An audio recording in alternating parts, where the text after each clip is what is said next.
Grow CFO is where finance leaders grow together. Join thousands of like-minded professionals using Grow CFO to access the combined knowledge and experience of the finance leader community. You can join us today at growcfo.net. Hello and welcome to the Grow CFO show. I'm your host, Kevin Appleby, and today I've got Victoria Topham with me, and we're going to talk about ESG and sustainability. Victoria, welcome to the Grow CFO show. Thanks very much for having me, Kevin. Looking forward to it.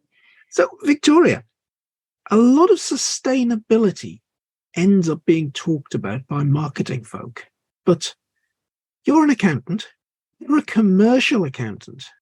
Tell us a little bit about your background before we start talking about why you're doing sustainability things. Well, yes, obviously everybody has their own career journey, but mine actually started doing a geology degree. That was my very first degree. After that point, I decided that perhaps getting professional qualification might be useful. So went down the road that many of us accountants do and did my chartered accountancy exams. I'm an ICAS qualified accountant. Trained with, it was Coopers and Lybrand, became PwC while I was there in audit. And then I've kind of did about 15, 20 years worth in kind of media finance, within corporate finance, commercial finance roles in a European company. And also I spent about 10 years with Sky. So we had quite a lot of kind of corporate, kind of very, very typical finance type background. Took a bit of a career break after that, about 10 years ago, family, moving, various things. And over those last 10 years, I've done a combination of freelancing. I trained as an executive coach, and I felt that I was really ready to get a bit more back to, the normal workplace, and really decided where's my entry point, where would I like to go back. And media finance, it was great experience at the time, but it was time for me to do something new and something different. So I took some training in sustainability, and I'm really loving it, really enjoying it. And I see how beneficial it is having a finance background within this area, and really, really useful skills to bring to this whole growing rapidly area. Tell me a little bit more about that. Why finance skills in this area?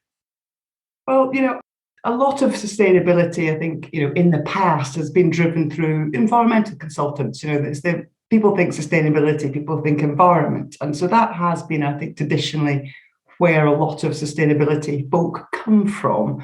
There's also the growing, and it's been with us for quite a while, the kind of marketing side of sustainability companies kind of saying, great, we want to do better for the environment, we want to do better for our people. And so I think there's a lot of marketing people. Traditionally in corporates, you've seen it with CSR functions, you've seen it sitting in different places. But the bit that's kind of missing, I think, in it is finance, because the ESG of sustainability, one of the three pillars is governance, and that firmly sits with finance, finance and COSEC kind of departments, that kind of area, and it just brings it together brilliantly. And it's a real part for finance to be right bang in the middle of understanding how do you pull together the environmental, the social, and the governance cohesively.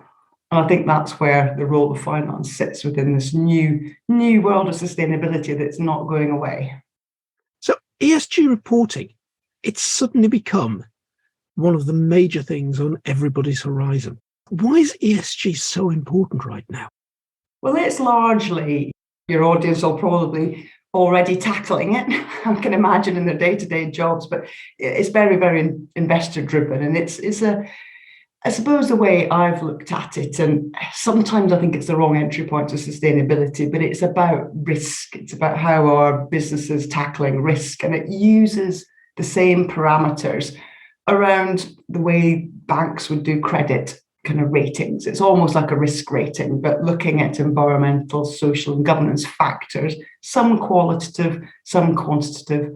There are many rating agencies out there. Many of the traditional credit rating agencies have gone into ESG rating. There are also new ESG rating agencies out there as well. It's a ever-evolving area, and it's there's quite a lot of corporate mergers and things in that space that continues to evolve, but it's all about ratings.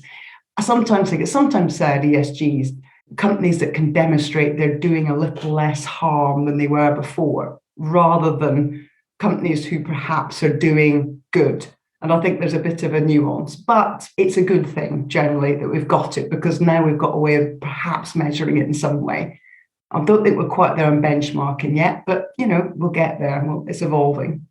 Certainly, something that I've noticed is that funding is getting more scarce.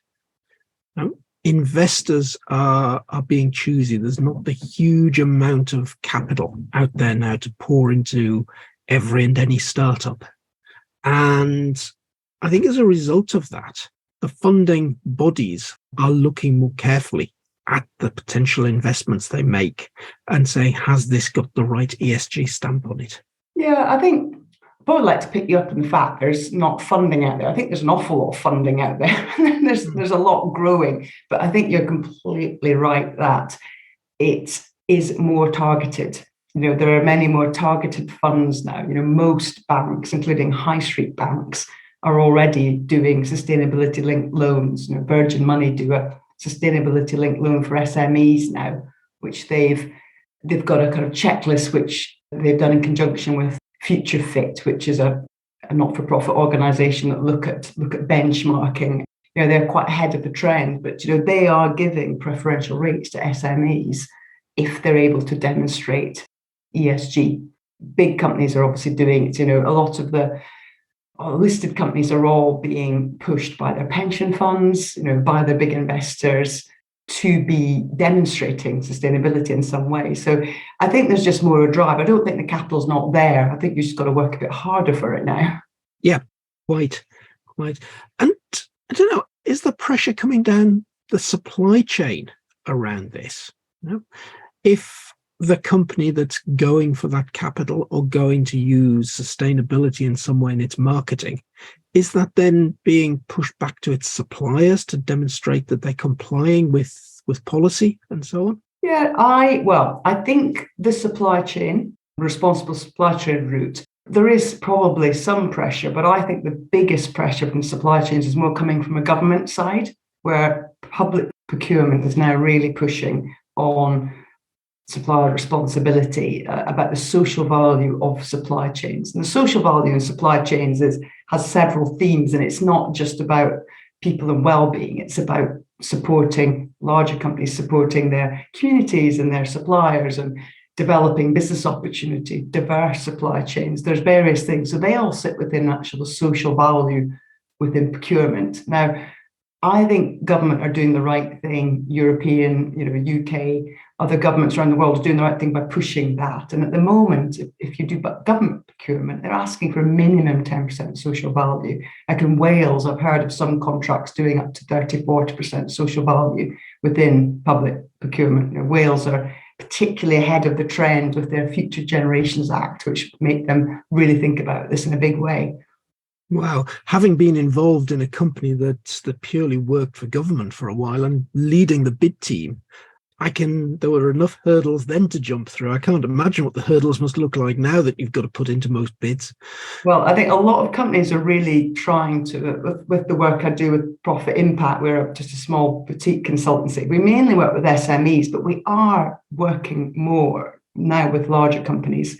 We're seeing questions, larger companies who've got big supply chains asking us, how do we support our SME supply chain? How do we do that? Because they've not really had to maybe deal with them in that way before. Tell me a little bit more about Profit Impact. What exactly do you do? As I say, it's a small, at the moment, growing boutique consultancy. Now, founded by a lovely lady called Sarah Whale. She is also an accountant, so I joined her. She's been going for about 2 years. She initially set it up, actually, interestingly, to serve the finance community. She felt that accountants needed a bit more support with sustainability, and her idea was, let's help accounting advisors who support SMEs, teach them about sustainability, let them help their clients. She's struggled with getting that message across the line yet, because she was a little bit ahead of her time. I think now we're starting to get more traction, but in the meantime, she's joined her with a few of us in the team, and we do B Corp certifications, and we help SMEs with their net zero plans, carbon reduction plans, and various things. So we're very much learning through doing with SMEs and actually seeing what the real barriers are for SMEs. Time and money, we all know it, but it's very difficult. It's hard for big companies to do sustainability and ESG. It's really difficult for SMEs to do it. It's a big learning curve. So we're continually attempting to develop tools that make it easier for them, to enter this world. So what sort of tools would you be talking to an SME about? Well, we very much don't really like the typical consultancy, not for an SME, because they can't afford it. And for us, it's about embedding learning within an SME. It has to be quite light touch. So it's a more coaching consultancy type approach. But we've developed one or two platforms, learning platforms, but very, very self-service for the SME with light touch coaching consulting. So, it's probably not as an efficient a process sometimes for some, but for us, it's about embedding learning, helping the SME come to it, think about their own business and their own problems, and think about how they might reduce their carbon or increase their social value. The bit that I love as an accountant, though, is actually what you're really doing with many, many businesses is just you helping them with the strategy review of their business. Sustainability is a topic, but often it's such a holistic topic about the whole business, how you're operating, how your suppliers work, how you're treating your employees, how efficient you are with your resources, what your waste is. You get, as an accountant, with a commercial background and corporate finance background, I love rolling my sleeves up and getting to grips with, helping companies just think about how they move forward. So it's partly sustainability, but you end up helping them quite a lot with just brushing up their governance, thinking about the processes and thinking about what's next for them. So that's really satisfying. So that must in turn mean measuring a whole load of stuff they probably never measured before. Well, yes, and bearing in mind some SMEs don't even do forecasting. You've got a bit of a hurdle, and so you've got to cut your cloth to fit. So obviously some businesses, yes, you're just adding some extra measurement to what they're already doing. For many businesses in the SME sector, it's you're helping them think about how you actually measure. So I think it's a useful topic. I think SMEs will often not come to finance people and say, oh, I want a strategic financial review. They wouldn't think they can afford it. They wouldn't think it's what they need. They're thinking about time and money. But carbon reduction and sustainability is a topic that people are stepping forward to learn about. So it's a brilliant opportunity to actually, have a little kind of shake around in there and see what it is and see if we can, help businesses in a good way. Whether you're a more consultancy kind of accountant or whether you're just maybe an internal accountant, I think. So we're talking about an SME. I know typically a lot of Grow CFO members are finance leaders in relatively small organizations. So they're possibly trying to get their head around this. Why should the finance person be taking a lead here? I think because there's such a huge opportunity. I think from an ESG point of view, you're looking at the risk side of sustainability and managing the risk. Actually, the most interesting part about sustainability is the opportunity involved. And I think that sits very firmly within finance in terms of understanding from a quantitative but also qualitative point of view as to where is the strategy. I also think it's not going away, and it's absolutely critical to the strategy of any business. So again, that's why it sits very much in the camp of a finance director to get their hands around and really own the topic. So if I was the finance leader in a business at the moment and I recognize we've got to do something about this, where would you start? Well, I think everybody obviously has their own personal style. It will very much depend on what their business is and how the interactions. But for me, it's about co-creating a solution. It's not about one person having responsibility for this.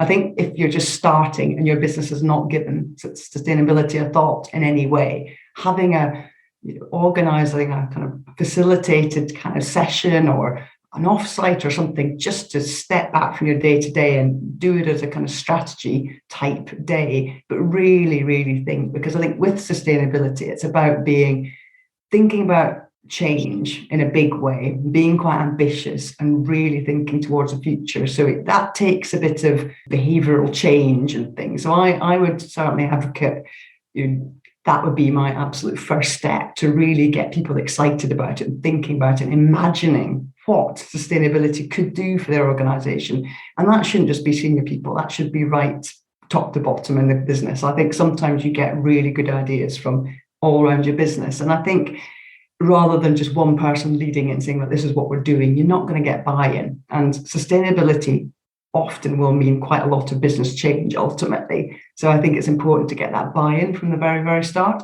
Is there a problem here that sustainability could mean a lot of different things to a lot of different people? Yeah, you did bring up, yes, I think sustainability is an overused word. And I think some people are almost banning it and moving on to different words. Everybody uses it in a different way. So yes, that's a really good starting point. You could have a whole day on talking about that in an organisation. Often it's another friend, colleague I've worked with in the past, he says it's similar to the word ginger. Ginger means different things to different people. There's always a word that will mean a different thing to different people. So yes, that's a very good starting point. Thanks for, highlighting that. Yeah, I could see the workshop that gets people thinking about that and send them off in breakout groups and say, what do you think sustainability means? So indeed, and as an executive coach, I think those type of sessions are useful, and I think if they're carefully thought about and carefully constructed, then everybody in the room can get a lot out of it.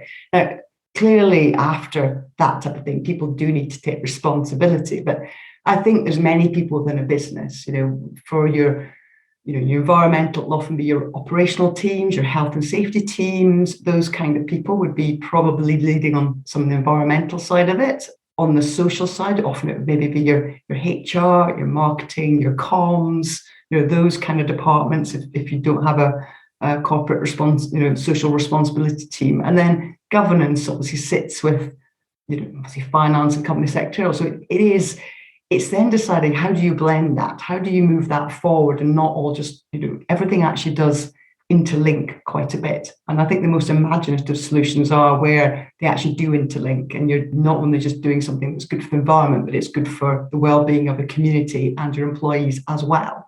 Maybe not all the same thing, but if you can think of a blended approach, it's more powerful, more impactful. Now, a little while ago, Victor, you mentioned something called B Corp.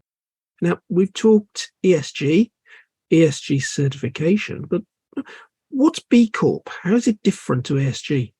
Well, it's an organisation which some of your listeners may be familiar with. There's about 6,000 B Corps worldwide at the moment. There was a big celebration, a Natural History Museum last year in London, about 1,000 now in the UK. We just got to, so we're a large proportion of the B Corp.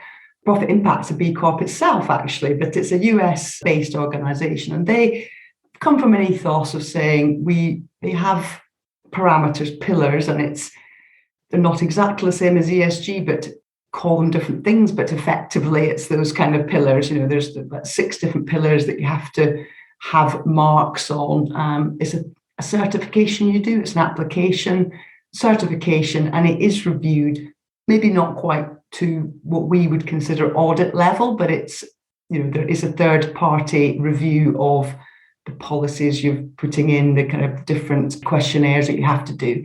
And the idea is you do actually change your articles of association. It's a big critical thing. When you become a B Corp, you actually change your articles of association so that you are considering stakeholders, not just shareholders. Interesting. So there's another thing, a campaign in the UK called the Better Business Act.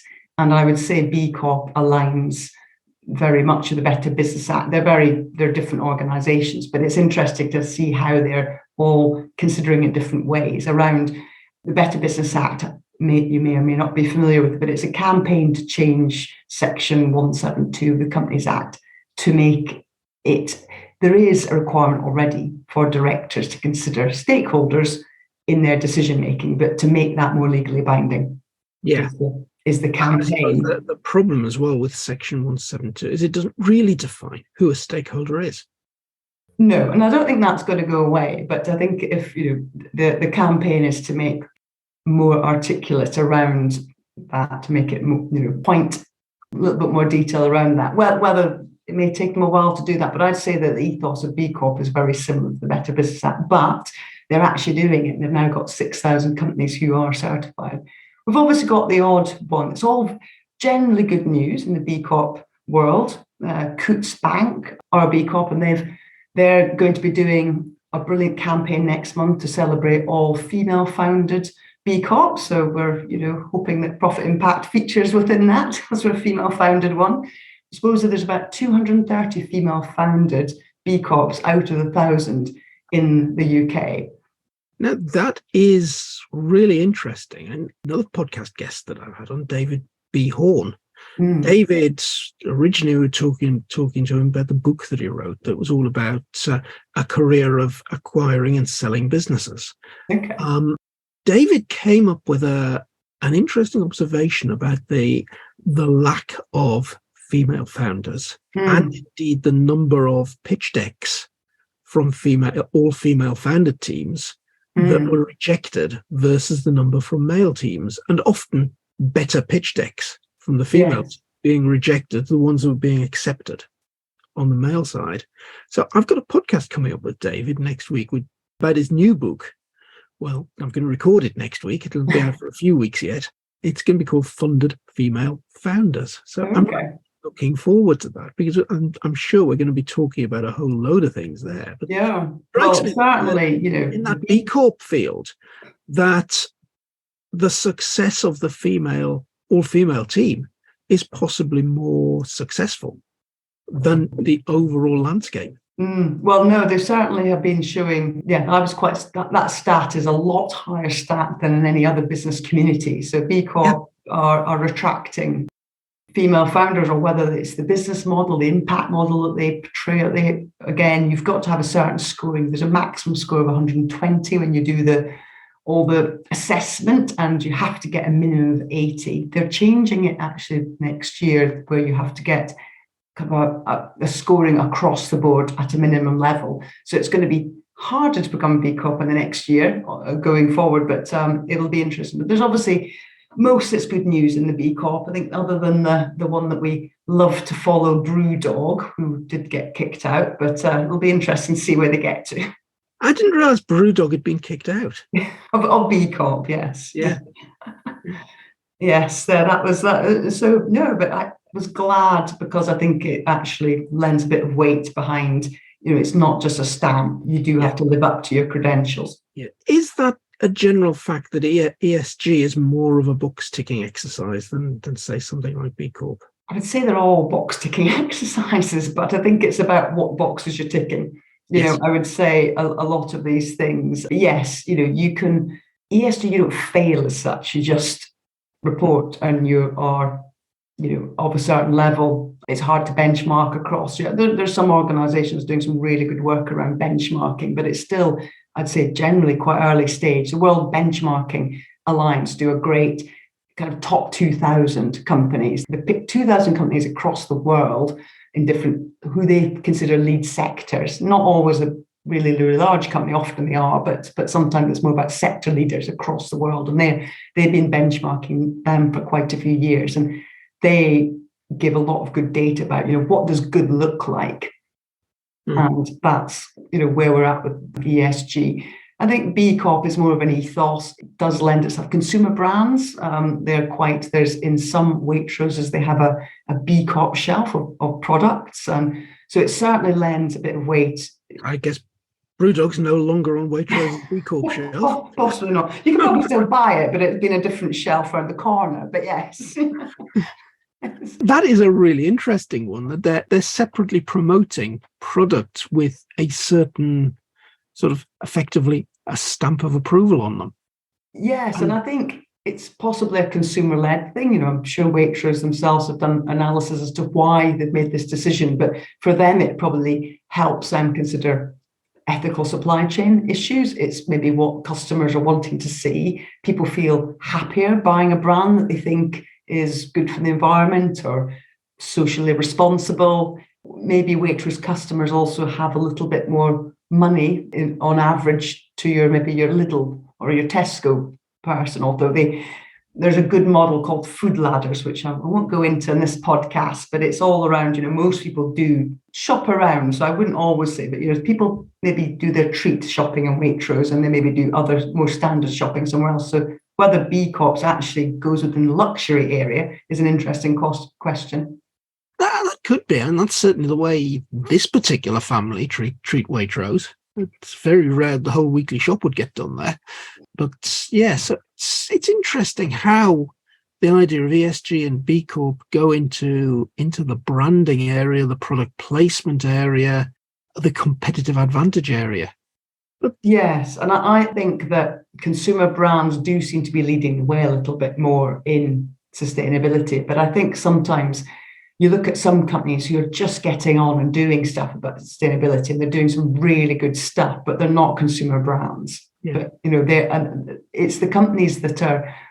I've been working with a company recently over in Wales, and they construct petrol forecourts. And a company like that is an interesting one in sustainability, because obviously petrol forecourt may not be around forevermore with the way we're going, but they're not going away anytime soon, and they will evolve. What they're going to be used for will change. It might not be diesel. It'll end up being electric at some point, but we're still all going to need to stop and refuel our cars in whatever way that is.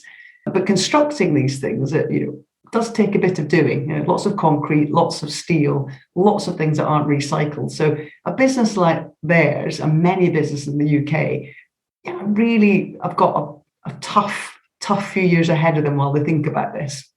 Absolutely. And I suppose another term that's bandied around a lot is net zero. Mm. So where does net zero fit into everything that we've been talking about? Well, it's an overall pledge that governments have made off the back of all the COP kind of 26, 27. It originally evolved back in COP 15, Paris Agreement, so quite a long time ago. So it's been there for quite a while. But people and countries, mainly governments, have now started to increase their pledge and say, yes, we are going to get to net zero 2050. The Welsh government have said this, the UK government, many other governments around the world. So there's a lot more pressure from a government country point of view to get to net zero now. Yeah. So government to get to net zero, and government are not really a consumer of very much. They're certainly a commissioner of a lot of things. So how does government actually spread that out to all of the people and companies within the overall economy? Well, I think there's going to obviously be a lot more legislation, and that will increase, taxes, regulation, a lot of activities. I don't think, in my mind, there's an absolutely very, very clear plan yet of how we get there. But there is a lot of work going on to, bearing in mind about 99% of the companies in the UK are actually SMEs. There's no regulation or legislation around them doing it. And say, thinking about an SME organisation, is it reasonable to try and approach a net zero in an SME? Depends on the SME. If there's a professional services company, it should find it very easy to get there. If it's a construction company, it may be more tricky. But it's the same for the larger companies as well. I think it's more about industry. So I think this is where the benefit of, say, some of the responsible supply chains will come in, where some of the bigger companies who have to do it and investors push the activity, they'll have to get their heads around what to do, how to reduce energy usage, how to reduce emissions, how to think about their scope 3 carbon reduction, thinking about just the whole logistics kind of thing, manufacturing. And then they will make their SMEs, eventually they'll have to be part of it, because otherwise it's not going to all work. But we're talking about, talking 2050, but we're going to have to be moving very quickly now to get there. Yeah.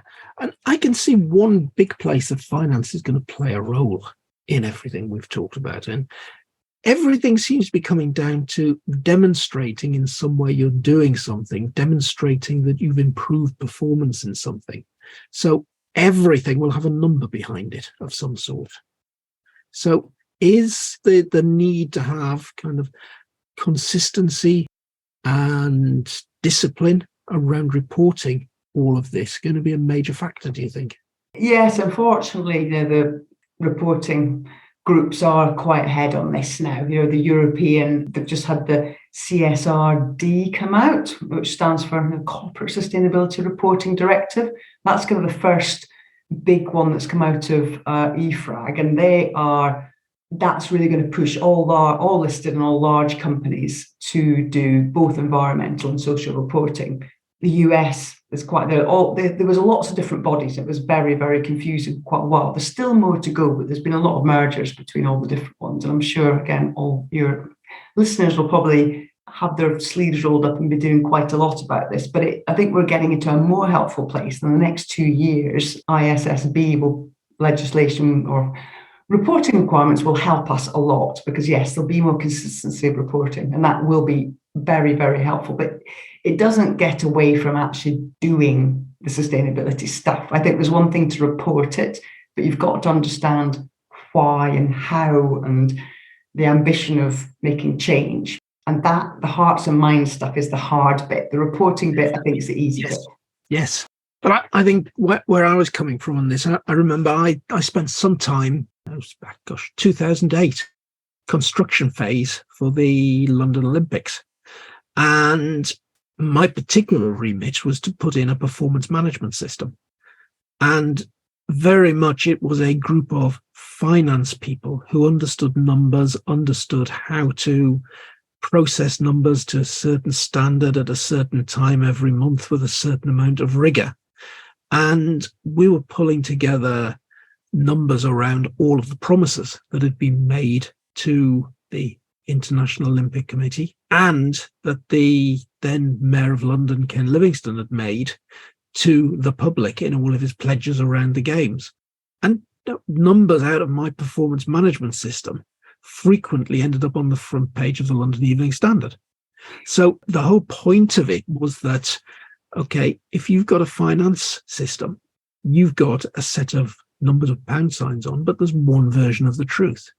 We need the same approach now to every number that we put out around the Olympic Games, whether it's to do with employment, because there were all sorts of pledges around employment, making sure there were jobs created in the 3 boroughs that the Games took place in. And those were the ones that mostly ended up on the front pages of the London Evening Standard. But then there were sustainability promises, there were legacy promises, there were environmental promises. And I think going back to 2008, a lot of the themes that we're now seeing coming through in ESG, coming through in B Corp, we had back then. And the absolute vital bit of it was database that was controlled, that contained one version of the truth. Yeah, and I think you're right.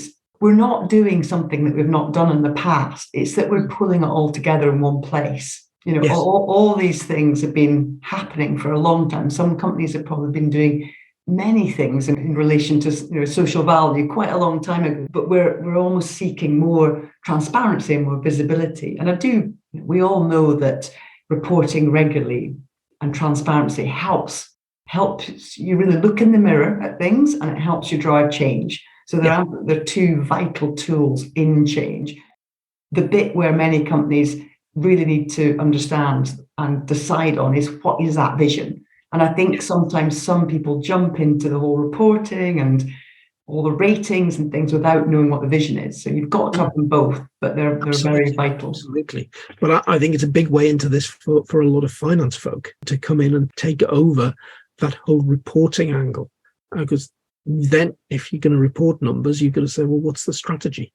Yes. How do we measure whether we're achieving that strategic objective or not? And that's what your reporting is going to be set up around.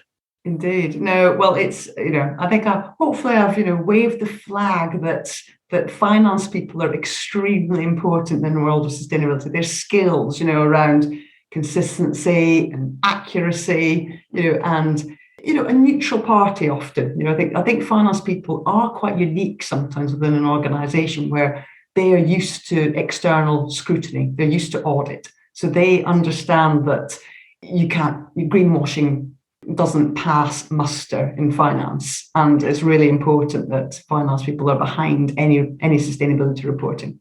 Yes, there's this number, and here's all the documents that support this number. And please, Mr. Auditor, come and read them and tick them. Yes. Although we're going to have to, as finance professionals, get a little bit more used to qualitative narrative, not just quantitative, because not everything in sustainability can be calculated. Yeah, absolutely.